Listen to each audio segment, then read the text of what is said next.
कहलाओगे। तो एक पद दे दिया दक्ष को कि तुम प्रजापति दक्ष कहलाओगे, प्रजा के पति कहलाओगे, इसलिए तुम्हारा नाम पड़ेगा प्रजापति।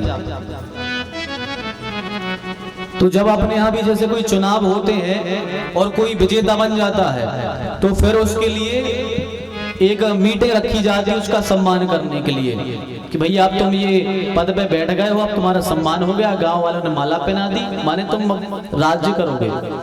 तो एक सभा आयोजित हुई, सभी आए, सभी देवता आए, भगवान शंकर भी आए, विष्णु जी भी आए, ब्रह्मा जी भी आए, सब आए।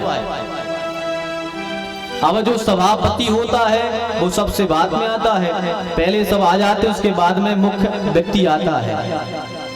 सब देवता आकर बैठ गए, 3 सिंहासन लगी हैं बड़ी बड़ी सोने की, बढ़िया उनमें मणियां लगी हैं, हीरे लगे हैं, 3 सिंहासन बढ़िया बनी हुई है, उन पर क्रमशः ब्रह्मा विष्णु महेश तीनों बैठे हैं, तीनों बैठे हैं। अब शंकर जी तो भैया ऐसे हैं कि अपना समय व्यर्थ करते नहीं, तो इन्होंने सोचा कि जब तक दक्ष आएंगे तब तक चलो अपनी भगवान के ध्यान में डूब जाए, भगवान का भजन करें, जब तक अपना समय बर्बाद थोड़ी करें। तो भोलेनाथ अपने ठाकुर जी के ध्यान में डूब गए। इतने में हुआ क्या कि उसी समय दक्ष आ गया।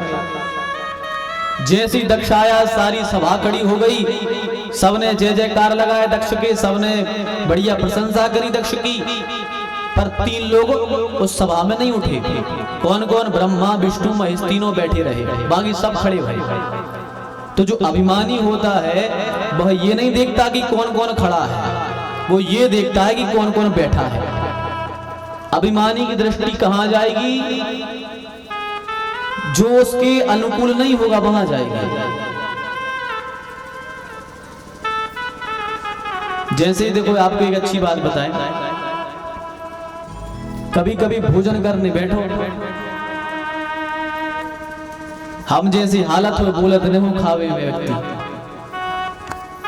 थाली परस के दे दे, थाली में सब रखो है और केवल पापड़ नहीं रख पाए थाली में, तो पापड़ रखो हुए सामने, परसी वालों बस रखो भूल गए हुए पापड़, अपन को दिखा रहे हो सामने पापड़ रखो और परसी वालों बस भूल गए हुए। तो पूरे खाद खाद ने बोल पा रहे, तो मन में जाई लगे यार इतना डुक्को को दिखाया तो वो पापड़ से परस देती, खा लेती। थाली में सब है, पूरी रखी, सब्जी रखी, खीर रखी, बरा रखे, सब रखो, पर मन कहाँ जे है जो चीज नहीं रखी है, वो पापड़ ही पे जे। इतनी अच्छी चीज एक तरफ, मगर वो पापड़ देखे पहले कि वो पापड़ मिल जाए तो मजा आ जाए। माने जो चीज मिली है वो में सुख नहीं है, जो नहीं मिली वो में व्यक्ति को सुख दिखाते हैं। चाहे भली वह छोटी सी चीज हुए, पर बात नहीं है तो वही में सुख ढूंढते है आदमी। ऐसे ही हमारी सबकी भी हालत है कि हमारे पास जितना धन, जितनी वैभव, जितना घर पर्याप्त है, आदमी उतने में खुश नहीं है। सोच यार उन घाई बात ना खटखट सी न करे आती, उन घाई यदि वहां शोकेस बन जा तो टीवी बारो, माने वह इतनी सी चीज तो व्यक्ति को वह खटक है। जितना प्राप्त उतने में पर्याप्त नहीं समझते लोग। ऐसे एक महात्मा जी गए भोजन कर गए, महात्मा जी गए भोजन कर गए, भोजन की अच्छी अम्मा ने थाली लगाई, डुक्को होती, अम्मा ने थाली लगाई भोजन की, बढ़िया सब 56 भोग रखे, पर इत्तेफाक से भी पापड़ रखो भूल गई। अब महात्मा जी बैठे खावे, महात्मा जी बैठे तो महात्मा जी भी मौन रहते हैं खावे में। तो अब उन्होंने सोची के हैं तो अच्छे लग के अम्मा के बताओ जी, पापड़ मांग रहे और पापड़ रखो तो सामने। महात्मा जी खाद गए 2-4 पूरी खाई, सब राव ने जाएगा वो पापड़ मांग ले, वो बिना पापड़ के चले ही नहीं। सब चीजें धरी मगर वे सब शून्य है, वही चीजें मेन। तो सो महात्मा जी बोले अम्मा, अब देखो महात्मा की कलाकारी देखो, बोले अम्मा हमारे धन्यवाद है कि आज तुम्हारे घर हम खावे आ गए, आज बच गए, कैसे तुम्हारे दिया। अम्मा ने कहा काय महाराज खा होगा, ऐसी काय कह रहे कि बड़े भाग्य में आ पाए। बोले अम्मा जब आ रहे थे रास्ता में इतो लंबो सांप मिलो, बोले कितो लंबो, बोले जहाँ हम बैठे थे ऐसे लगा तो भी पापड़ धरे इतो लंबो सांप। तो अम्मा बोली अरे हम तो पापड़ की परस, अरे हम जाने कह रहे थे पापड़ परसों, तो बता रहे सांप इतो लंबो। तो ऐसे ऐसे सारे से पता लगा जा। तो जो चीज हमारे पास नहीं है लोगों को वही दिखती है कि जी आ जाए हमारे पास।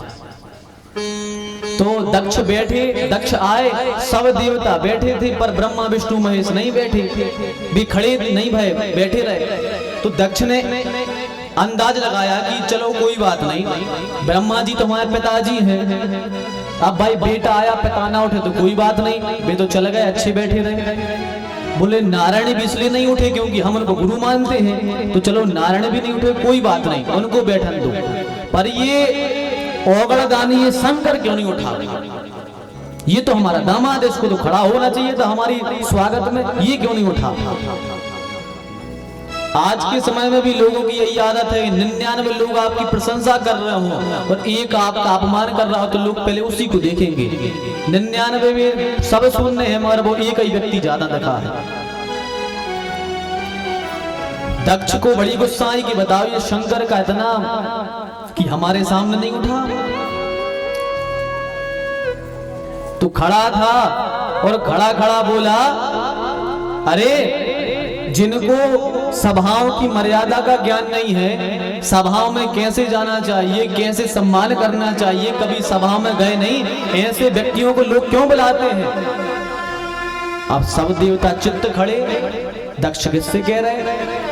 सब एक दूसरे को देखे, किससे कह रहे दक्ष? दक्ष ने कहा तुम लोग यहाँ वहां मत देखो, मैं सिर्फ अमंगलकारी शिव से कह रहा हूं, जिसे ना पहनने का ढंग ना रहने का ढंग, शमशान में रहता है, भभूति रमाए रहता है, बिल्कुल अघोरी जैसा रहता है, रहने का ढंग नहीं है, इसे किसने बुलाया सभा में? पर भोलेनाथ तो शांत बैठे, कुछ नहीं कह रहे, शांत बैठे हैं। दक्ष ने बहुत भला बुरा कहा, अरे ऐसे लोगों को सभा में नहीं बुलाना चाहिए, ये तो मर्यादित सभा है, सज्जनों की सभा है, ऐसे लोगों को थोड़ी बुलाया जाता है जिनको पहनने ओढ़ने का ढंग नहीं है। जब दक्ष ने बहुत बातें करी, भोलेनाथ तो सरल है, सुन लेते हैं, पर उनके जो साथी हैं नंदी भृंगी इत्यादि, उनसे ना सहा गया, हमारे स्वामी से भला बुरा कह रहे। दक्ष ने शाप दे दिया, गृहीत्वा मृगशावक्ष्या पाणिम मरकटलोचनः। अरे ये कहां नट की तरह घूमने वाला है, इसे किसने बुला लिया यहाँ पर? दक्ष ने श्राप दे दिया कि शिव को आज के बाद हम श्राप देते हैं कि किसी भी यज्ञ कर्म में शिव को भाग नहीं दिया जाएगा, शिव का भाग हम कटवा देते हैं, शिव को भाग अब किसी यज्ञ में नहीं दिया जाएगा। जब यह श्राप दक्ष ने दिया तो नंदी को गुस्सा आई, अरे हमारे भोलेनाथ के बारे में ऐसी कह रहे। नंदी खड़े हो गए, नंदी ने श्राप दे दिया, अरे दक्ष कब से तू बक बक बक कर रहा है, जानता नहीं है भोलेनाथ है, बक बक कर रहा है, जा मैं तुझे साथ देता हूं कि तेरा मुंह बकरे का हो जाए। तभी भृगु महात्मा बैठे थे, भृगु महात्मा थे दक्ष की तरफ, वे खड़े हो गए और भृगु महात्मा खड़े होकर के बोले, अरे नंदी बड़ा पाखंडवाद बताते हो, जाओ हम शाप देते हैं शिव के जितने गण हैं सब पाखंडी हो जाएंगे। इतने में शिवगणों ने शाप दे दिया,